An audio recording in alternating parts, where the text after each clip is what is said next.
नमस्कार साथियों। अभ्यंतर प्रयत्नों की कड़ी में हमने पहले अभ्यंतर प्रयत्न पढ़ लिए थे। अब पढ़ेंगे बाह्य प्रयत्न। उससे पहले महसूस सूत्र पढ़ चुके हैं, एक वीडियो हम 6 वीडियो बना चुके हैं, तो अपना निरंतर अध्ययन है वो धीरे धीरे जारी रहेगा। और ये वीडियो कल छोटी बन पाई थी क्योंकि मैं थोड़ा व्यस्त भी था और एक लाइटिंग की भी प्रॉब्लम हो रही थी, इसलिए।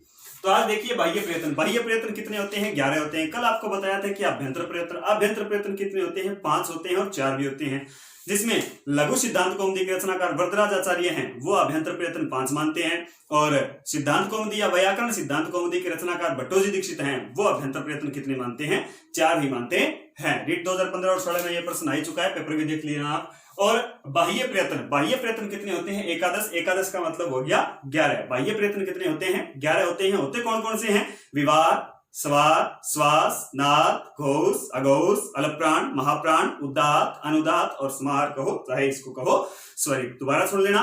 विवार, स्वार, श्वास, नाद, घोष, अघोष, अलप्राण, महाप्राण, उदात्त, अनुदात्त और स्वरित। ये 11 होते हैं। इन 11 का किस प्रकार से स्वर और व्यंजनों का यहाँ पे वर्गीकरण किया गया है, वो बाह्य प्रयत्न में हम देखते हैं किस प्रकार से किया गया है। सबसे पहले हम बनाएंगे विवार।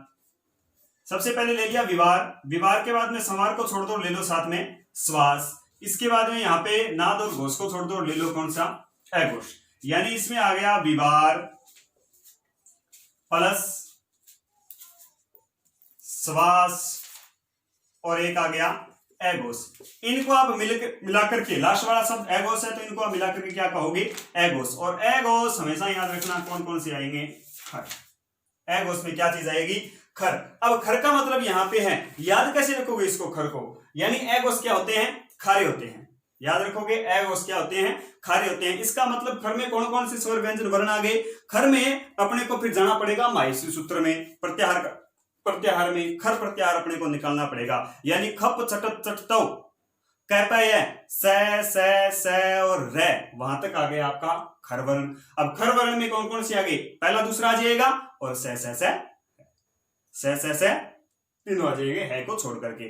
पहला दूसरा और स खर। याद रखने की ट्रिक, विवार, श्वास, अघोष क्या होते हैं? खारे होते हैं, अर्थात अघोष में कौन से आ जाएंगे? खर वर्ण आ जाएंगे। इसके बाद में छोड़ा किसको है?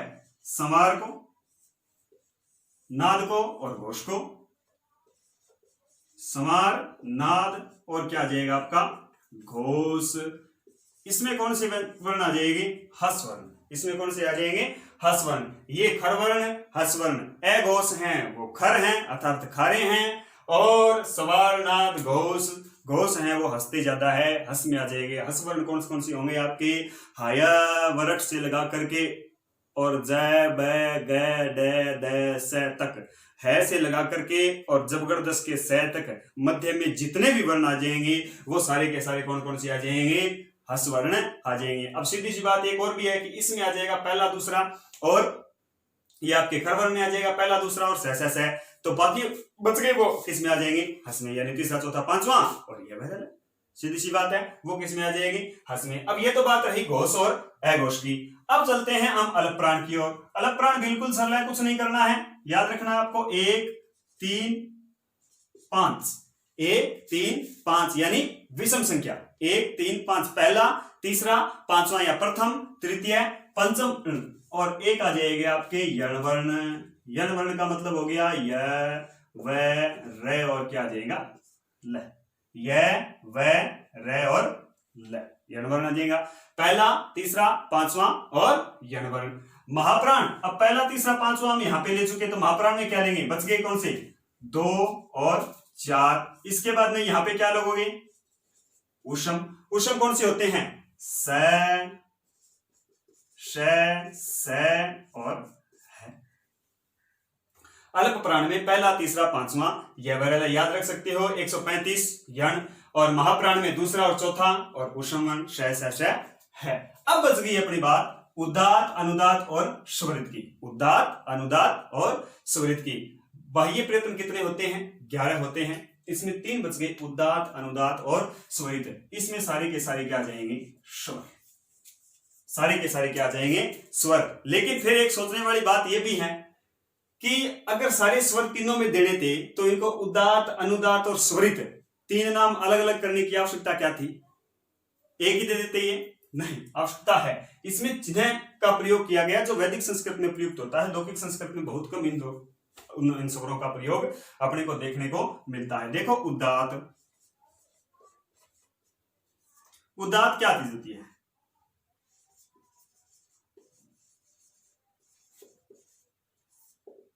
उच्चेरु दात है। यानी आपको पूछे कि उदात संज्ञा किसकी होती है, तो उच्चेरु दात, इसकी संधि करोगे तो उच्चे प्लस क्या निकल जाएगा, उदात, यानी तालु।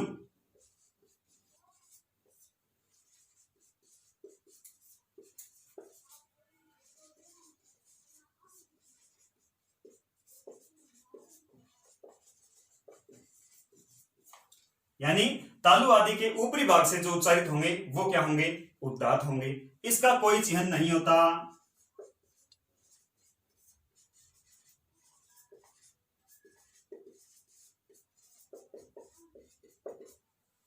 इसके बाद में अनुदात,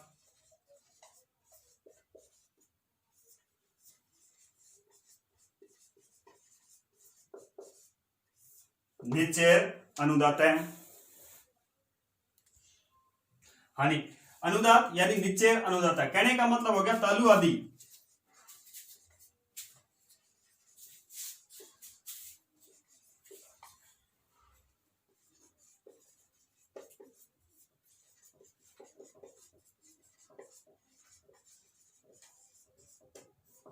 तालु आदि के जो नीचे के भागों से उच्चारित किए जाएंगे वो क्या होंगे, अनुदात होंगे। इसका चिन्ह होता है,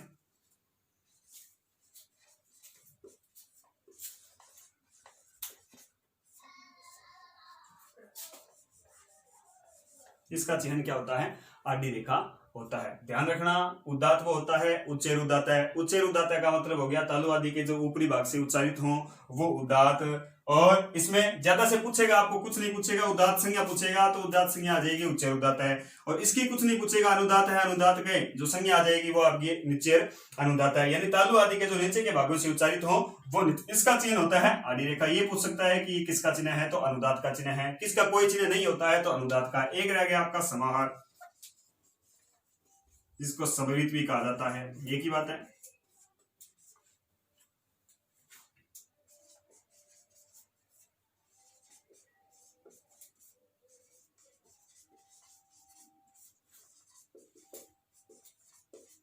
इसमें आ जाएगा आपका समाहार समृत है, यानी तालु आदि के मध्य भाग से जो उच्चारित किए जाते हैं वो क्या होंगे, समाहार या समृत स्वर होंगे। और इसका जो चिन्ह होता है वो क्या होगा, खड़ी रेखा होता है। इसका जो चिन्ह होता है वो खड़ी रेखा होता है। देखो उदात का कोई चिन्ह नहीं होता, इसकी आड़ी रेखा चिन्ह होता है, इसका खड़ी रेखा चिन्ह होता है। दोबारा समझ लेते हैं। बाह्य प्रयत्न है, अभ्यंतर प्रयत्न 5 थे, 4 भी थे। लघु सिद्धांत कौमुदी के अनुसार 5 थे, भट्टोजी दीक्षित के अनुसार 4 थे। बाह्य प्रयत्न 11 हैं, विवार, स्वार, श्वास, नाद, घोष, अघोष, सलप्राण, महाप्राण, उदात, अनुदात और समृत।